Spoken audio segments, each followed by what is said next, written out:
उसके लिए सबसे पहले हमें पॉलिनोमियल को पता होना चाहिए, ठीक है। तो सबसे पहले हम पॉलिनोमियल को जान लेते हैं कि वो क्या होता है। पॉलिनोमियल एक अलजेब्रिक एक्सप्रेशन होती है, ठीक है, जिसमें हम लोग बेसिकली क्या करते हैं, वेरिएबल को देखते हैं। अगर तो वेरिएबल होल नंबर को डिनोट कर रहे होते हैं, वेरिएबल की पावर को वेरिएबल की जो पावर है अगर वो होल नंबर को डिनोट कर रही होती है, होल नंबर में से होती है, तो हम उसे कहते हैं कि वो पॉलिनोमियल है, अदरवाइज पॉलिनोमियल नहीं है। अगर समझ नहीं है तो अब आ जाएगी, कोई इशू नहीं है, ठीक है। तो सबसे पहले हमारे पास क्या है, पॉलिनोमियल, जिसको हमें जानना। पॉलिनोमियल हमारे पास क्या है, मिसाल के तौर पर होल नंबर पहले देख लो कौन से होते हैं। होल नंबर हमारे पास 0 से स्टार्ट होते हैं और कंटिन्यू, कोई लिमिट नहीं है, ठीक है, ऐसे ही। तो अब आप लोग देखें, मिसाल के तौर पर मैं एक अलजेब्रिक एक्सप्रेशन लिखता हूं, 2x की power 4 plus 2x plus 2x plus 3। एक में ये लिख लेता हूं, एक में लिख लेता हूं 2x की पावर 4 माइनस 2x की पावर माइनस 2 और 2x प्लस 3। एक और लिख लेते हैं 2x की पावर 2 प्लस 2x की पावर 1/2 प्लस 3। तो ये मैंने 2-3 अलजेब्रिक फॉर्म लिखी हैं, अलजेब्रिक एक्सप्रेशन की फॉर्म लिखी हैं। अब हमने चेक करना है कि इन तीनों फॉर्म में से कौन सी पॉलिनोमियल है और कौन सी पॉलिनोमियल नहीं है। हम लोगों ने क्या पढ़ा था अभी कि पॉलिनोमियल ऐसी फॉर्म होती है जिसमें जो वेरिएबल की पावर होगी वो कौन सी होगी, होल नंबर, ठीक है। तो ये देखें 4 होल नंबर का एक पार्ट है, ओके, ये भी पार्ट है, ओके। x की पावर यहाँ 1 है तो ये भी एक होल नंबर की एक पार्ट है, ठीक है। 3 एक क्या है, कांस्टेंट वैल्यू है।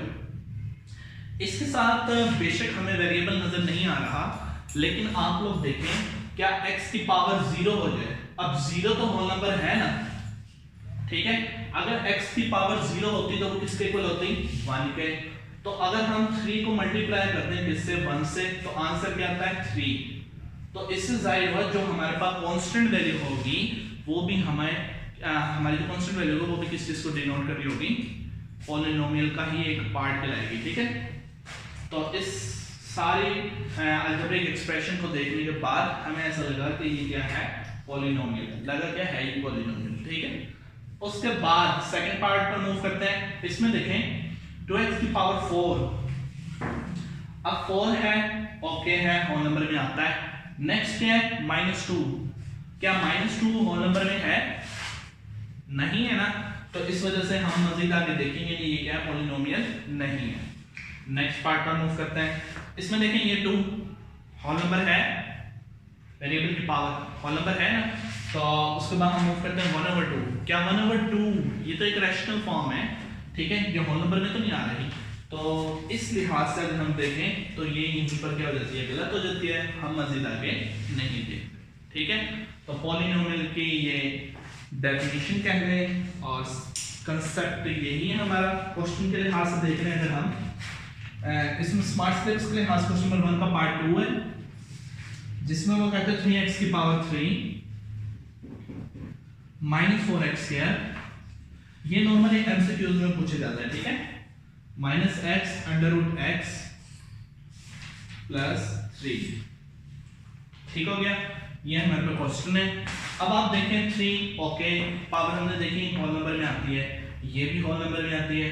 अब अंडर रूट आ गया, अंडर रूट का मतलब क्या होता है, 1/2, ये तो नहीं आती ना पॉलिनोमियल में, तो ये क्या हो गया यहीं से फॉल्स, ठीक है।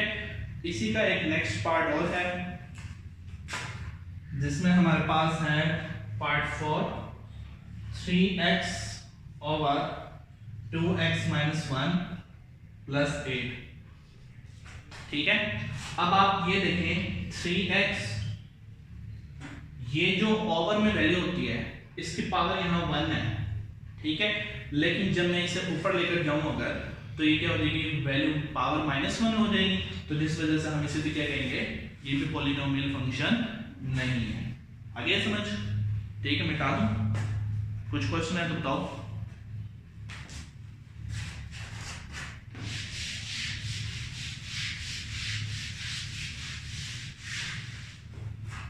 तो इस तरह ही हमारा क्वेश्चन 1 हो जाता है। अब हम मूव करते हैं क्वेश्चन नंबर 2 की तरफ, जिसमें वो कहता है state whether each of the following expression is a rational expression और नॉट। रैशनल नंबर कौन से होते थे? जो p ओवर q की फॉर्म में होते थे, और रैशनल एक्सप्रेशन क्या होंगे? वो भी px ओवर qx की फॉर्म होती है। ठीक है, मैं हाईलाइट दे देता हूं रैशनल एक्सप्रेशन की।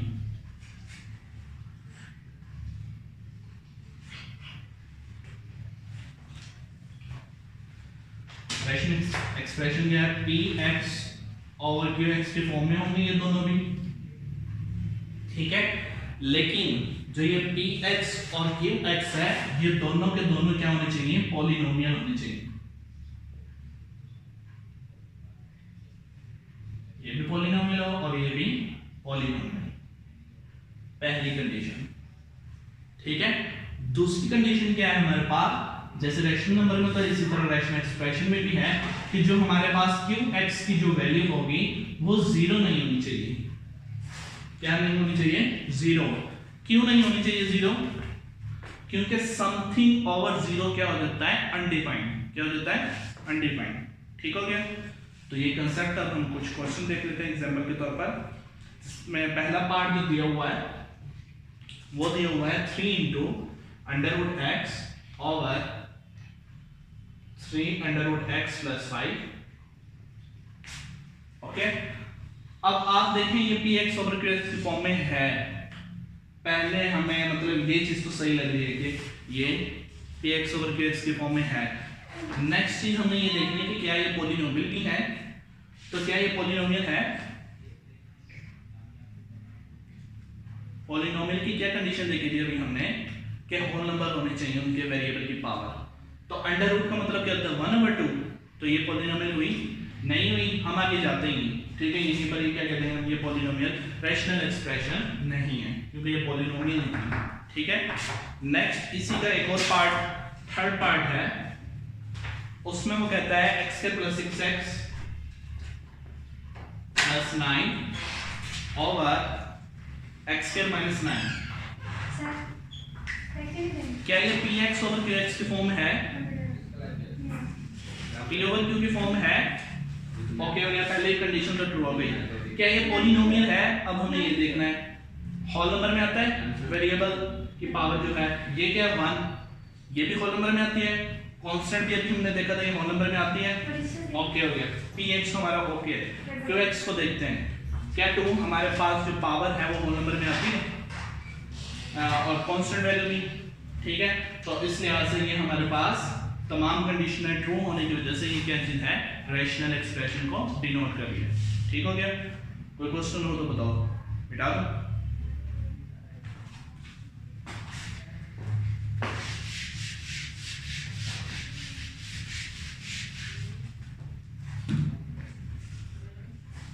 इसके बाद क्वेश्चन नंबर 3 हमारे पास, वो कहता है reduce the following rational expression to the lowest form. हमने रैशनल एक्सप्रेशन दी हुई है, उसको हमने क्या करना है? रिड्यूस करना है, सिंपल जितना हो सकता है। ठीक हो गया? तो इसका पहला पार्ट हमारे पास क्वेश्चन नंबर 3 का पार्ट 1, जिसमें वो कहता है हमें 120 x की पावर 2 y की 3 z की 5 ओवर 30x³ y z। ठीक है, हमने इसे क्या करना है? रिड्यूस करना है। अब आप ये देखो, ये 30 है, ये 120 है। क्या 30 के टेबल में 120 आता है? कहाँ आता है?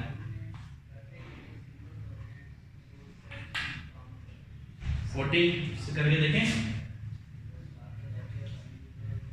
3 0 तो 0, 3 4 तो 12, मतलब 30 से करते तो हमारे पास ये चीज आती है। ठीक है, तो किस चीज से करना पड़ेगा हमें? अगर आपको ये चीज समझ नहीं आ रही, आप क्या करें? इसका एलसीएम ले लें। ठीक हो गया, मल्टीप्लाई करेंगे। 2 के टेबल में 120 आता है, कहाँ आता है? 260 था, 8 2 30 था। ओके हो गया। अब ये देखो 30 को 4 से हम मल्टीप्लाई करते हैं, अगर 4 0 तो 0, 4 3 तो 12। ठीक है, तो आप इस तरह क्या करेंगे, इसे सिंप्लीफाई करेंगे, ठीक है। 120 को मतलब हम लिख सकते हैं 30 मल्टीप्लाई बाय 4। हमने कोशिश करनी है कि जो हमारे पास वैल्यू जो आए वो इस तरह आए कि वो आपस में कट सके। मैं इसे मजीद भी रिड्यूस कर सकता था, लेकिन नीचे 30 था, हमने कहा एनफ यहीं तक ही रखो, ठीक है। तो x स्क्वायर ऊपर है, नीचे x क्यूब है, मतलब वो वैसे ऑलरेडी छोटी वैल्यू है, ठीक हो गया। अच्छा, मैं क्रॉस यूज नहीं करता, डॉट यूज करता हूं ताकि x और मल्टीप्लाई में फर्क वाज़ेह रहे। ऊपर y की पावर 3 है, नीचे y सिंपल वेरिएबल 1 है, ठीक है। मतलब हम ऊपर वाले को क्या करेंगे, रिड्यूस करेंगे, ठीक है। तो मैं इसे लिख सकता हूँ y की पावर 3 को y डॉट y का स्क्वायर, ठीक है।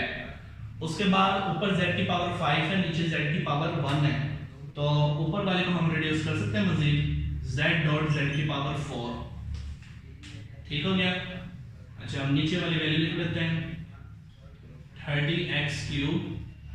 अब यहाँ x क्यूब है, यहाँ x स्क्वायर था, मतलब इसे हमें मजीद रिड्यूस करना है काटने के लिए, ठीक है। तो मैं इसे क्या कर लेता हूँ, x स्क्वायर डॉट x लिख लेता हूँ, y ऑलरेडी सिंपल है, रिड्यूस है, और ये z भी। अब हम क्या करेंगे, कटिंग करेंगे, ठीक है। 30 से 30 गया, x स्क्वायर से x स्क्वायर गया, y से y गया, z से z गया, ठीक हो गया। तो जो रिमेनिंग टर्म हमारे पास बची है वो क्या बची है, 4, ऊपर से क्या बची है, y स्क्वायर और z की पावर 4, नीचे से कुछ बची है x, तो ये हमारे पास क्या आ जाएगा, आंसर। ओके हो गया, चले आगे। इसके बाद इसका थर्ड पार्ट है हमारे पास, ठीक है। थर्ड पार्ट में वो कहते हैं हमें x प्लस वाई के होल का स्क्वायर और minus 4xy x minus y के होल का स्क्वायर। अब ऊपर जो हमारे पास x प्लस वाई के होल का स्क्वायर है, क्या ये फार्मूला है a प्लस b के होल का स्क्वायर बनता है? क्या होता है a प्लस b के होल का स्क्वायर, a का स्क्वायर प्लस b का स्क्वायर प्लस 2ab, ये होता है, ठीक है। ये मैंने ये फार्मूला खोला है। अब माइनस 4xy वैसे का वैसे, ठीक है। नीचे वाली वैल्यू मैं एज इट इज लिख रहा हूँ फिलहाल, क्योंकि ये काटेगा। अच्छा, ऊपर वाली वैल्यू को हम रिप्लेस कर सकते हैं, लाइक पहले मैं ये वैल्यू लिख दूँ, बाद में वो, ठीक है। क्यों कर रहा हूँ ऐसे, फार्मूला बनाने के लिए, ठीक है। मैं क्या करता हूँ, माइनस 4xy पहले लिख लेता हूँ और प्लस का 2xy है ना फार्मूले में, वो मैं बाद में लिख लेता हूँ। अच्छा, अब ये हमारे पास बन रहा है फार्मूला, किस चीज का फार्मूला बन रहा है, a का स्क्वायर प्लस b का स्क्वायर प्लस प्लस में अब माइनस था, ये माइनस है ना, माइनस 2ab। देखो क्या गलती हुई है, एक गलती हुई है, हम यहाँ ये नहीं करेंगे, अब एक फार्मूला नहीं बनता, क्यों, 2ab, अगर मैं इन्हें मल्टीप्लाई करता हूँ क्या ये 4xy बनता है, नहीं बनता भाई, कहाँ बनता है। तो ये गलती है, ये नहीं करना था हमने, ठीक है। हमने ये आपस में ऐड करना था, उससे क्या हो जाता, x square plus y square minus 4xy plus 2xy, कितना बचा, माइनस 2xy। अब ये चीज बन जाती थी, ठीक है। नीचे क्या था, x माइनस वाई के होल का स्क्वायर, ये फार्मूला किस चीज का बनता है, a माइनस बी के होल का स्क्वायर, जो यहाँ अभी बनाया था, वरना वो नहीं बन रहा था, ठीक है, हम बनाई खड़े थे। तो ये क्या है, x माइनस वाई के होल का स्क्वायर, ऊपर वाला फार्मूला बन गया, और नीचे भी x माइनस वाई के होल का स्क्वायर, ये आपस में कट गए, इसलिए मैंने नीचे वाली वैल्यू को छेड़ा नहीं था, ठीक है। तो हमारे पास फाइनल आंसर जो आएगा वो क्या आ गया, 1, ठीक है। नेक्स्ट मूव करते हैं हम, इसमें वो है पार्ट नंबर 6 पार्ट में वो कह रहे हैं कि x square minus 4x plus 4, x square minus 4x plus 4 और 2x स्क्वायर माइनस 8, क्या हो सकता है इसमें,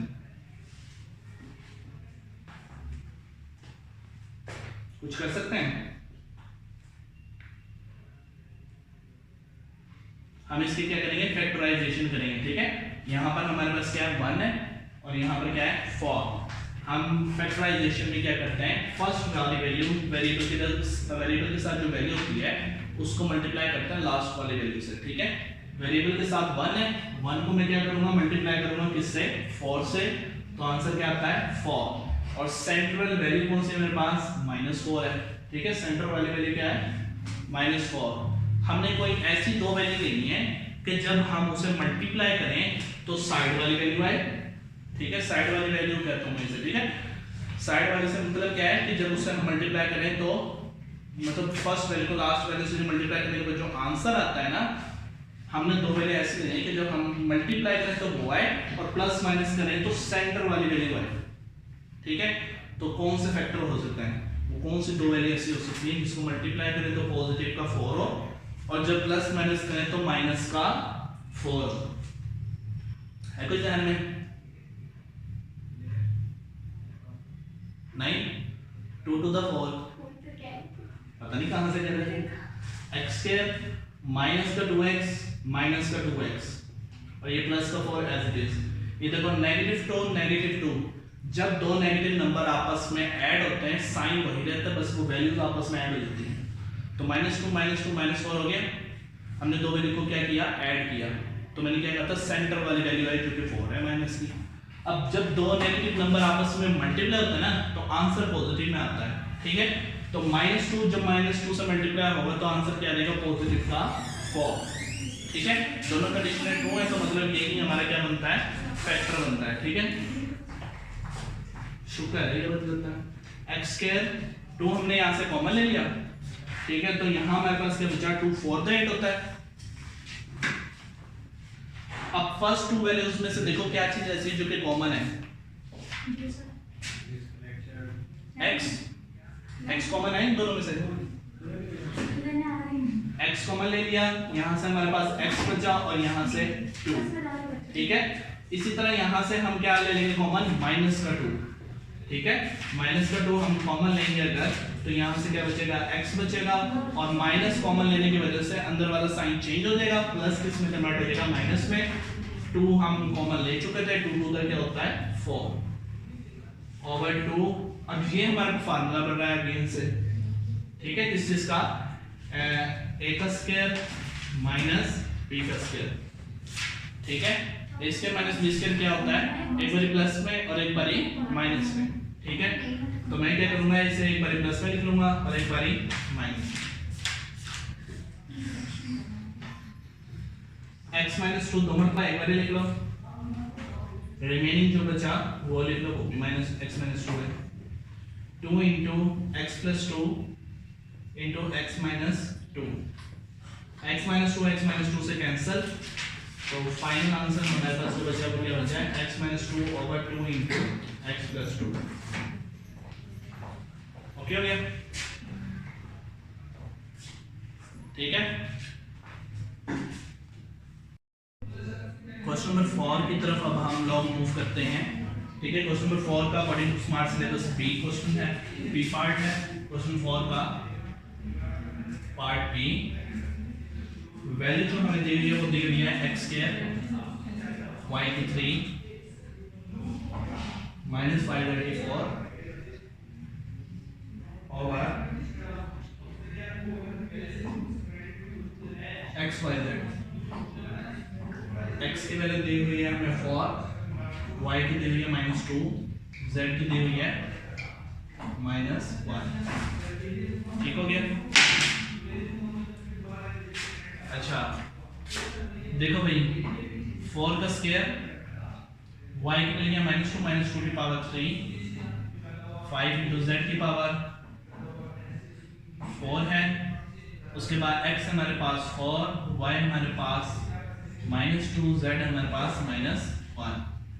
4 का स्क्वायर क्या होता है 16, -2 की पावर 3, किसी भी नेगेटिव वैल्यू की पावर ऑड हो तो आंसर नेगेटिव में रहता है, तो ये -8, -5, किसी भी नेगेटिव वैल्यू की पावर इवन हो तो आंसर पॉजिटिव में होता है, -1 multiply -1 multiply -1 multiply -1, answer positive का 1 ओवर -2 मल्टीप्लाई -1 पॉजिटिव का 2 और 2 मल्टीप्लाई 4 क्या हो गया 8। 16 को हम अगर मल्टीप्लाई करें किससे -8 से तो आंसर हमारे पास क्या आता था 128 माइनस ये वाला 5 वाला 5 ओवर 8 -133 डिवाइडेड बाय 8 डिवाइड करने से आंसर आता है हमारे पास पॉइंट में, ठीक है। तो आप सिंपल कैलकुलेटर नहीं है, ए बी ओवर सी की फॉर्म होती है उसे दबा देना, ठीक है, याद है ना, पता है वैल्यू लिख के -133 ए बी ओवर सी की फॉर्म थी जो उसे क्लिक करके 8 करोगे तो रैशनलाइज फॉर्म में देखोगे नीचे आंसर है, ठीक हो गया, अल्लाह की मर्जी, ठीक है। तो कुछ समझना है तो बता दो, चलो थैंक यू।